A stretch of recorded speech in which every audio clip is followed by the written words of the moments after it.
say yemfa na asema epic mineral water say wo pe ensu papa anomo wo ye bibia na wo pe ensu papa dia ya enwu anim asede a eye epic eno an obi agiatum Poco Pharma Company Limited wadi nupa abedwa so bomoden na de ya ubiano unya Poco Pharma nro ni bia ebeyi e de afiri wo so sanso na Providence Healthcare wono nso se bra no de mfidie ya abefo de ebe nuntunu widiem na afi yade bi ehyem bia wayi aba no de na duro asa account Power Specialist Herbal Hospital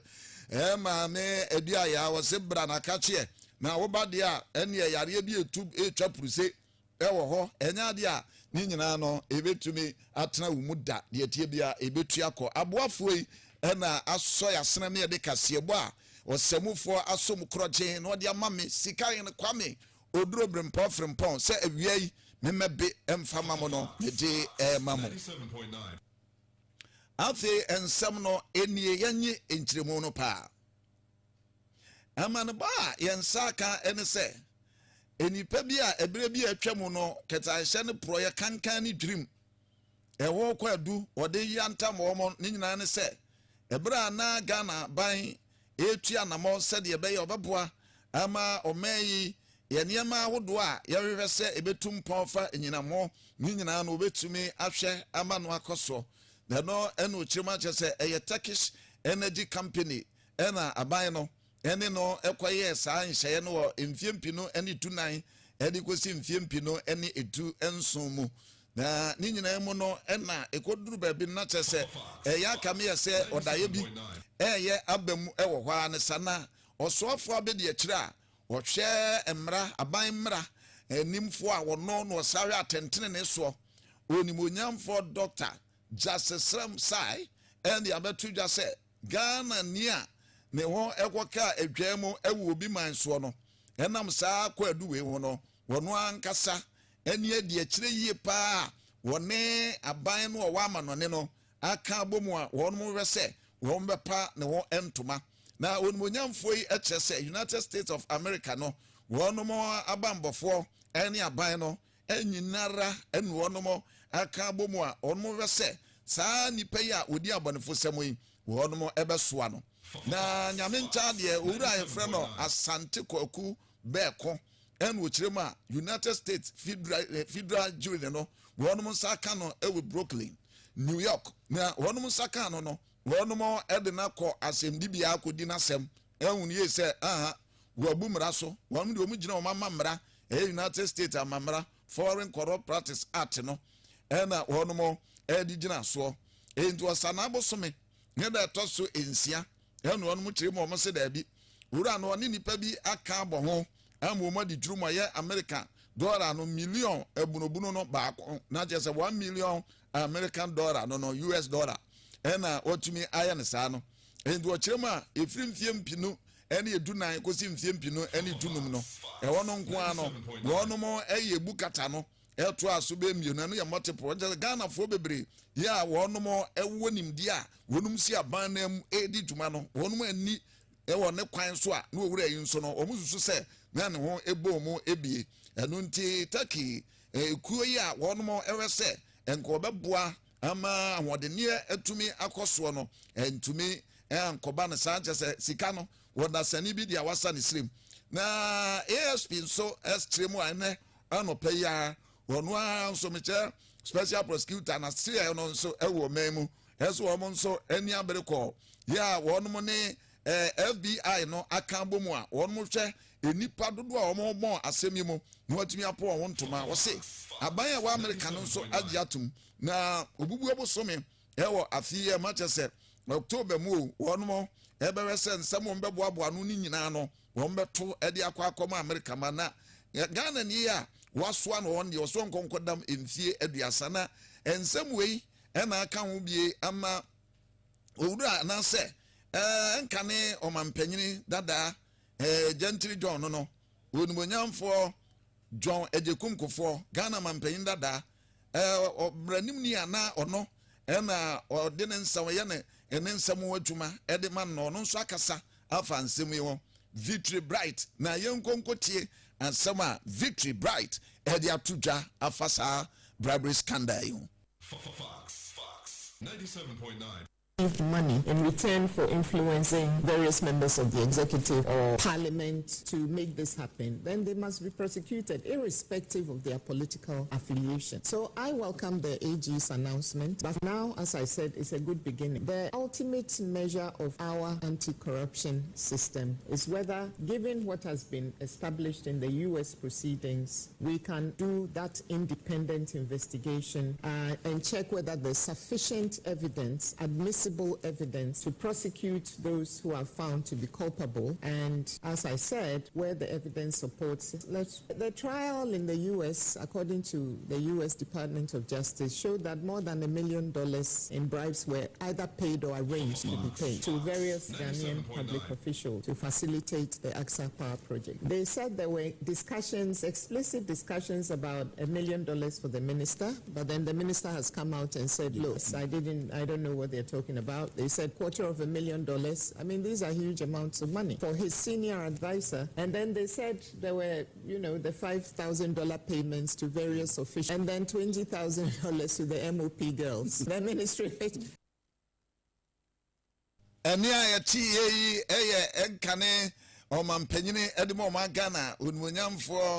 John Ejekumkufo ne mra nimni eno wakasan victory bright edi afa sa kata shane proye ensensem ya ebobo ebei eho 97.9 oso afa wo hwe enwomesua so eyo nmunyamfo Haruna Idrusu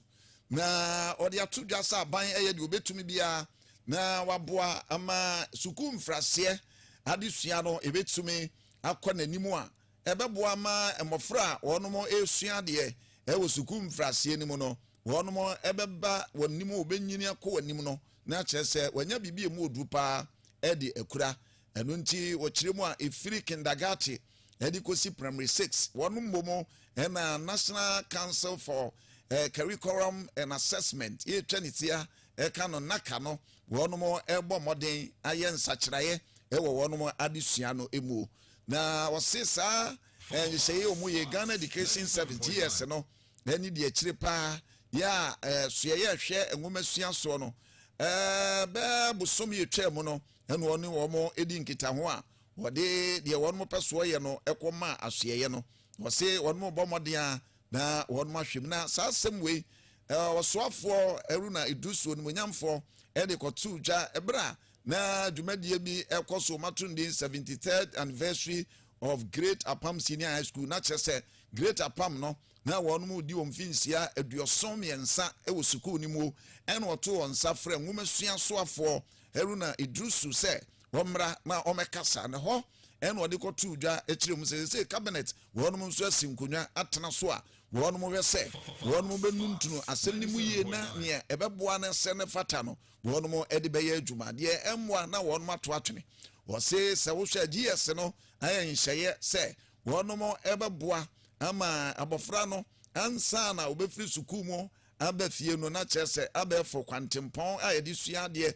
ede bobra no wanya saa entete no ebi na afi niama wuduo bebra enne aba ya AI eho adesua ni nyina na wonomo intelligence, artificial intelligence, afi robotic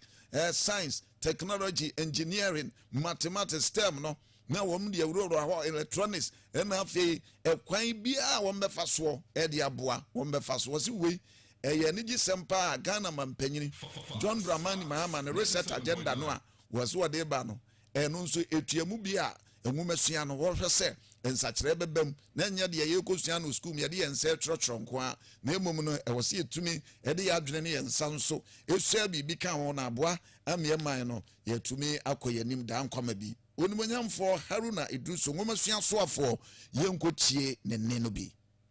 Government currently is reviewing. I've heard men and women in the media. Some have already taken me to the cleaners with very heavy criticism. Government is yet to adopt the revised curriculum from kindergarten to primary 6. Is currently receiving the review attention of the Director General of GES and his team. But admittedly, we are repositioning the curriculum for learners from kindergarten to primary 6 with emphasis on values That is why today's theme remains significant and relevant for my purpose and for our purposes. That classroom learning is just not enough. Critical thinking, problem solving, analytical mind, and above all, the motto of Great APAS, character building, will be central to the revised curriculum.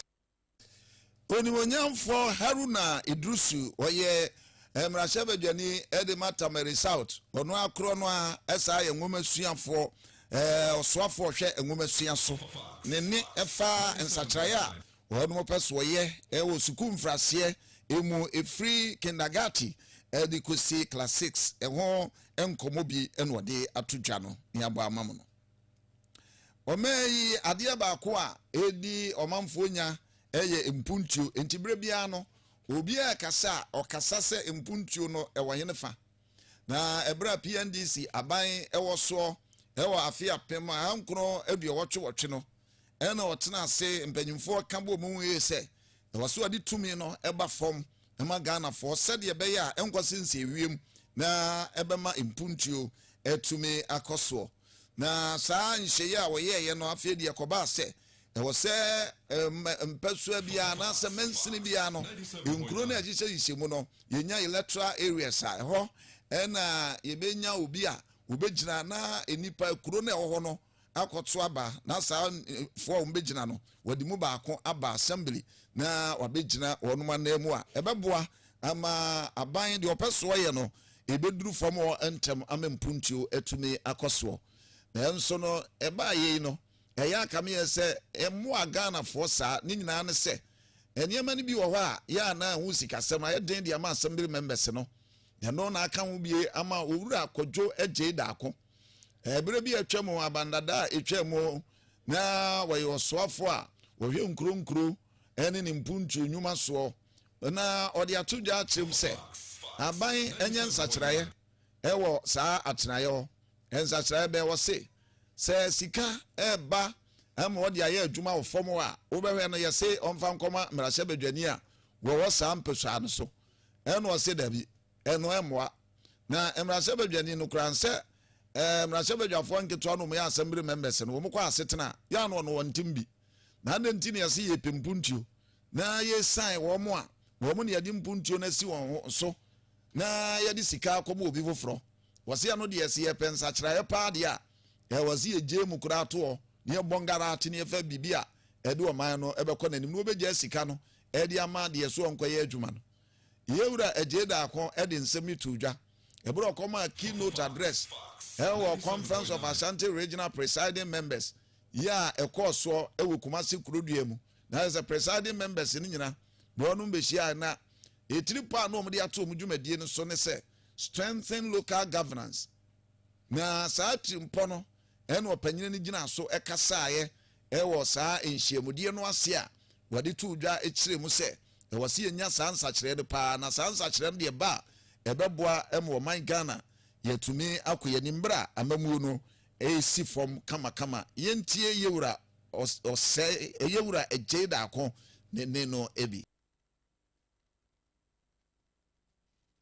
MPs never attend any meeting. They only attend when there is election of presiding member and they want to come and influence people or confirmation of DC. That's all. And they don't have any voting right. Why are they still at the assembly? If we really want to develop, it is at these assemblies we have to expand. So my argument is that the membership of the MP in the assembly should be examined. You see, I'm saying this because whilst the MP has very little or nothing to do in that assembly. So why don't we take him off? Perhaps it's the common fund which the common fund which is given to the MP's share of common fund. The MP's share of common fund has no basis. There is no law supporting it. The constitution says common fund will be set aside. That is, the money will be set aside in a fund for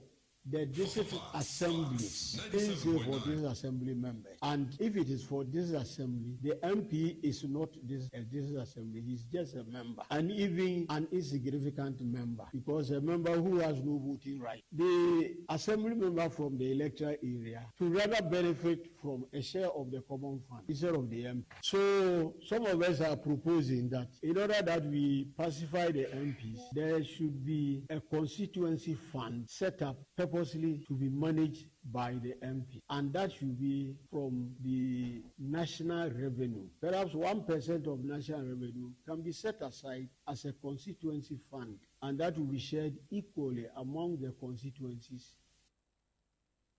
Yewura kojo ejeda kon wabobe ewo enkronkro ene oman amamuomu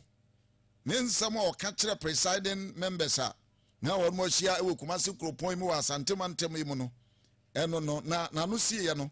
ena president me kire opanyimpa a oda won mu ku na no National Association of Local Authorities of Ghana Eternity aka ne lagad ano owura Alfred Esiedu Agye na ono nso etwa bi to so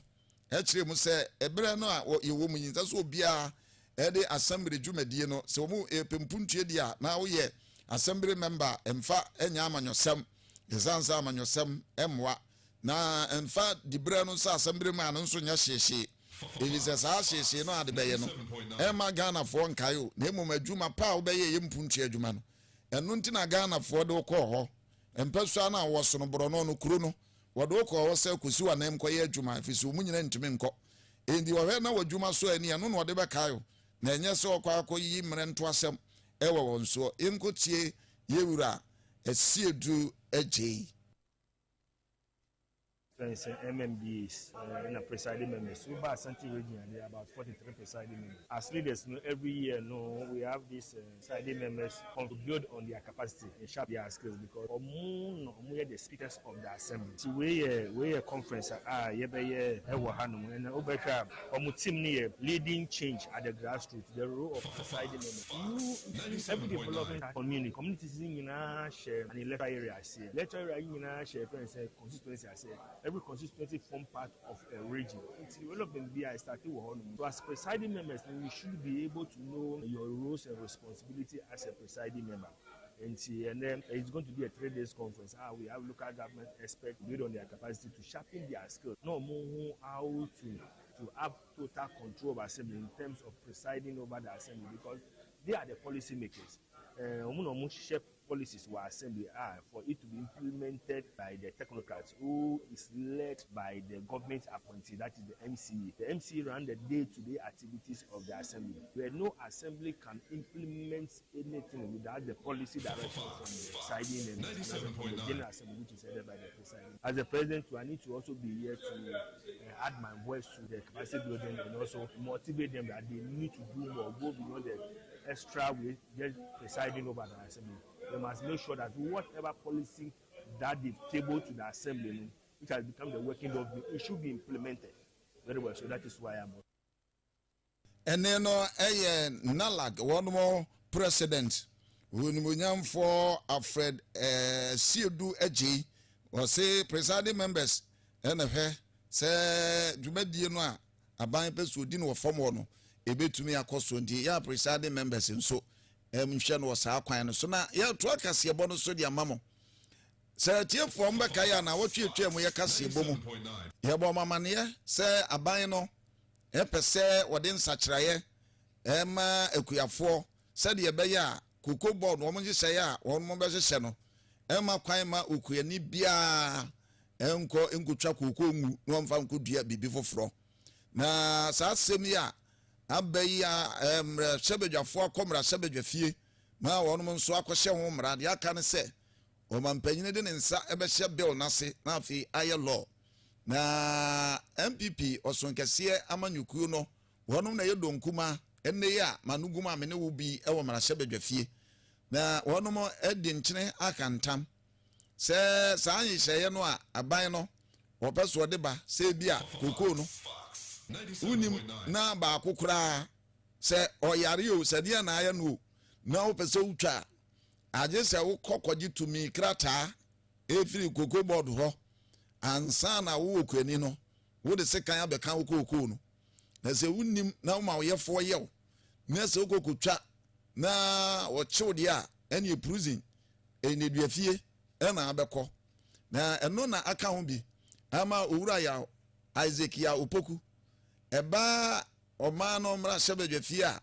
wɔka enipa a wɔn wɛsɛ koko dwumadie no ebetumi akɔso agriculture bibia ɛkɔ nkan wɔyɛ policy committee on agriculture and ranking member of parliament agriculture committee na nasɛm a wɔde aba nyinaa ne sɛ wɔn de ɛnyɛ sɛ bi a wɔn etia mmara na ekuafoɔ no ɛne koko board no wɔn wɔ mmara bi wɔ hɔ a kane no koraa na wɔhyehyɛ yɛ na saa mmara no yɛ paa sɛ nsakyerɛeɛ bi bɛ mu a ɛno nso yɛ nanso ɛnyɛ deɛ bɛka koko kuani ato fam na bɛbɔ no minim na afei bɛwi akyire no enkyirima ne mabunu koraa bɛka sɛ koko kuae no koraa nya akɔnɔ nti wɔn mfomu nkɔnkɔhyɛm ensɛm yi wɔde to dwabra na press conference na sɛ nsɛmtwerɛfoɔ hyia mu kɔ so MPP wɔn ma bank sie mekyerɛ headquarters enura da ya kɔsia da wɔ sanabo som ne da ɛtɔ so nkron ɛno ɛna Dr. Opoku ɛde to dwa kyerɛ mu sɛ saa bill no a wɔn ma akɔgye atum no bɛyɛ a ɔmampanyini ma ɔmfa ne nsa koraa ɛnhyɛ aseɛ ɔnto no bo ansa ɔpane kyɔpa wɔsrɛ no na sɛ wɔde nsa bɛhyɛ aseɛ a gye sɛ deɛ ɛsɛ wɔn ne ekuafoɔ ne kama ekuafoɔ no akoma tɔ wɔn yam no wɔne wɔn maka ama bibia adadin ansa na bibia wɔ bia no ɔmbɛyɛ ɔmayɛ wɔn so wɔn de wɔn gyina hɔ ɛma ekuafoɔ nti deɛ bɛyɛ ekuafoɔ bia deɛ wɔn nso ɔmbɛsɔre atia deɛ a wɔn ma kwan ɛma ensie yɛnko tie onimonyamfo Dr. Isaac Opoku ɛbra no ɔkasa afa koko bill ɛho Shemra ebe boko ne ho bra ensese wo ye ne dwaso ensese wo ma obia ede na deso ede ane be hanu na hiasem ene na dwena ewo samra no ho de tuba na ebobo ho asana ahye sa emra no ebe ye mu nwanwa se emre yede ba mrahye bebem na wo twekra ama na ya pass samra na emre enti Uchetie na yeka na say president na bawoma emrei se ni aka chechiro me how bebre e wo ho the best president says so nyamfa ne sancha se a ke best ne say on sign famra parliament na parliament sambo bo ho na ba bia ye fi say the sacred mo e be ya sacred mo Any Dr. Isaac Opoku were ranking member Emra Sabadwafie ehwe se kuaye ene ho atoso de ka aka wo nyina betumi akoyie ende ebe kuafo de a wugina momo mo ebe no a wo ye ede afa koko ho no ene okasa efa ho ne yegina Dr. Isaac Opoku na sem yi so na ya ho mekase ebo no so akogye adwade nkrato ye ba ye yasan ato amso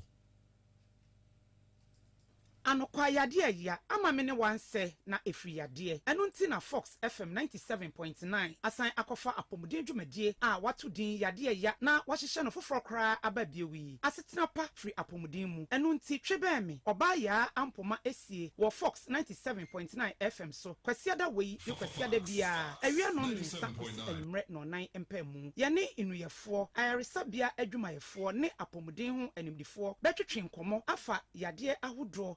pa nkwada mma ne emerima apomuden ne kwan a yebefa so aboye ho ban afri nyarewa ahodo nyina ho yebema wo kwan ma wo nso wafrɛ abadwumadie no so abisa ensɛm a ɛkyere wadwen na wanya ho mmuaye enti tie me oba ya ampoma esie kwasiada wei ne kwasiada bia wo yade ya dwumadie so wapomuden ye hia asɛm fi sɛ yade ya Owunta enana siamene mabadwafo ewo nyasem hwedwumadie so wo Fox 97.9 FM efi juada ebepim fiada enwumre nonso ebepim enwumre nonkono wode won sakamia wode won saka dodo ani fi sabosom kase bi ne nana ne me nana ne butokuru wode won sakamia wode won saka wo fi semi firi wo bon ho medine de owunta enana nyasem hwedwumadie ebeye huhuhu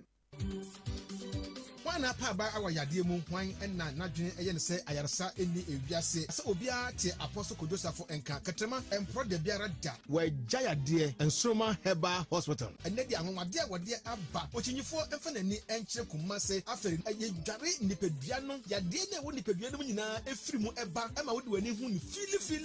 me kanfo eye ensroma heba hospital kumase ewo aferi wode wani akye eye enkawe kwan so no maybe wachina bre wanante bre ye buwa bre na so enam ensroma heba hospital enu ewo aferi die konne koso hwe na yade ben enu mu timisa wo ma vidane wo mu ene die wo mu chi yade na firi wo mu pia bonten ema wo hu yade kura na e hawo no enu achi se wo nkasemu yade wo high blood pressure ye fe ni BP ni bi wo diabetes kidney disorder prostate disorder diabetes yade ben infections and wo ni nyina wanya bi awon na wo pe ye fa ni enche ensroma heba hospital ewo afere be ma wa ye mere wo mpem wotare ana wai furniture ensroma heba hospital anase wonya enam yade na yade e fa ni sciatica hey wo mu yini se ka wo wo na ko kobse atwun ani no nyina ebefiri wo ema wo ho ato nyina ye muchi emotrede emfa ye ni enko kumase afere akrofom junction off enkawe road wa ana enkran ye san ewo kasoa obetumi afre ensoma heba hospital ewo 0277478301 0546735522 ana 0244928026 0546735522 why they say ayarsa anyhow wunya for ni nkyere ensoma heba hospital wo say ayarsa di ho ma waduane enye wadro na wadro enso enye waduane Aye malenko fo aba mo frebo wa mosumba jomo enyarwa hodo nan bi wo ho atumi tete da sani mo ho kata so kura wontumi na ewa pepun minimu ya ene hunimu nsuo na me bekire wa no aduro se wo kai se pokufa makofa wadro bi ba ye se wa sane fufura ba malenko cough syrup wadro tata hwe wasum nuane nura hodo te se clofenramin mallet menthol ena difen hydramin HCl na dia gumu enti anu aden etu wane pepun asentem so malenko be ya maman no ma minimu ada ho ye pepun ni pepun brefo aba no so ohia malenko enkoda ntotofe wani adantam so a okokata so a wani kata enti wantumi na no wohia malenko akoda wo no malenko fedro no kokata so a wadan na ho wantenani na ade ache malenko baby eyama motofo efrabo so memiensa edikosi afeso malenko junior so ya dantam dia ena malenko adult so ye mpanimfo dia MNG pharmaceuticals no ye malenko fedro yi enye na omayi pharmacy shops ana drugstore huduo mu etufo mfrepoku pharma wo kumase 05164221 and crying 0212722223 Poku Pharma ya pomodin farban ekroma fo de mo kokwa safodwuma meye fe papa wo hwemre wone nkokora hwe mo ho de ne chef and I can say yakse mixture and na makroma fo ho de sa no se me se wo pomanfo ya le malaria jaundice fever typhoid and honam ya wo be brepa ansa no nya bi efise efie bia mu yakse mixture e wo mo obi aso da wonum bi ahode wo ho nti wo di krom ye bode wro se communal labor enka no mafie wo bia nya hode be wo ho sa mehwe wonim ha kama busa sa yakse mixture no atutu kroma for malaria fever jaundice ene honam ya waguo no kania na mekwa fichira na meti ya opa no enu na ji mi o yakse mixture kro ya na mese wo no mu a etimi jiji ni padua no fi ama wo te apopa woni maduro no ampa oh yakse mixture enye na wo herbal shops ni pharmacy any chemical shops atufo frɛ 0244-723-541 and 0244-372-349 yakse mixture wo betie sikinkin 97.9 and it's my makwaba headed by Fox 97.9 kasefidie so after yemfa na se ema power specialist heba hospital ho ena abasobo a eye chenchirenchi efa hepatitis say B C A ni nyina no wode ama oyaresafo a oyoduyefo ewo power specialist heba hospital ho na wagene maako enkono ya akase wode baako beka won ya man badudwan fatty liver osa sanso na ye prostate enlargement bema hwene ya mfa droben anto bemem ulcer fibroid ana se kidney stones ne pa cho bomodia na fuani ekire power specialist hospital na obesedi nyina de amount edu aya heba malamese no eye ntidie ya de aduru ena afi obi a ogbo wa na ogbo hihyo wo de cough care heba mixture obi a wonso onu mato wontumi nidi edu aya heba tonic eyimojaduru wonom a eno ano wonum beda ho na betumi adidi karakara heba mesha eno nso de eye ne se eboa ema immune system no etumi nya ahoden omamu ba bia yeton nuru bia no do ani kira ubenya sa nrui ya ifri power specialist heba hospital ni bi ato na wanom ana wodi akọ store enkran ubehu ewo kwabenya ACP road ewo power hospital bus stop sanso na Kumasi fe yase bosomtwe kwantempon na so ewo edu aya junction takrade ubehu ewa Anaji estate ya no eben Antama Rural Bank J number no na MWA 0244544422 na power specialist herbal hospital MWA wontam so ensuo yankwa mepa che wo benum nsuo nso a eya anom nia ensan koja wekire yade efrise nipadua no dodo no a nsuo be 70% de nsuo nunti wanum nsuo a ebe ha pa na nya nsuo bia nso na usori ya no age na wodom na akofa yade e de aba nunti na epic mineral water aba ama Ghana man no na sese nkofo tuagu so omo ya ifroto omo ya yi to birthday party photo ensore egu so a omo to omo a wonmo ye montene so dwumadie bia na ode serve ahoho me pa cha supermarket enye na ewo ho eni ba bia to nsuo bia pa cha upendo so pu no dia ya fo ni kirefo ase okoben sa nsuo FDA ansa hyase a wonmo age atum enti wonoma ohaw bia ni wo frɛ 0531864645 na epic mineral water in Sukroje Providence Heba 97.9 Providence Healthcare ena me kan for dia mampa chaw ope baby ya obenya mfidie mapa e dia hwe widie mu say scan na apese utwa ene ehwa ena me kan for amaw na wodi abiduro ebe hwe wo yade no ama ho ato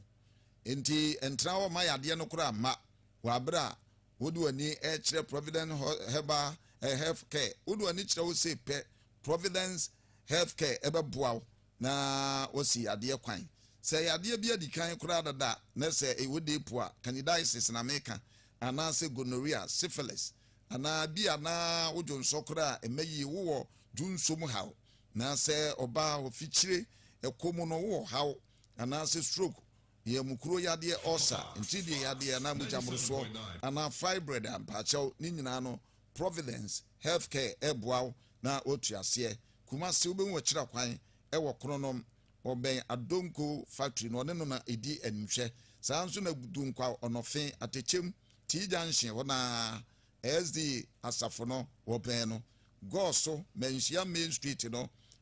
no ewo Tom Big Tom Electrical hona frɛ 0249312172 na afi omwa ma wonso unya enupa enhwe yade no Poco Pharma Company Limited yempomden Faribai ene ho na ode na bell iron syrup abas idwaso a eye empanyine ne mofra emuja nti se umoja duro ena wope na umoja awe enko ade a mpache se ye wo ba ena ne moja awe kona kwaje na bell iron syrup sanso ena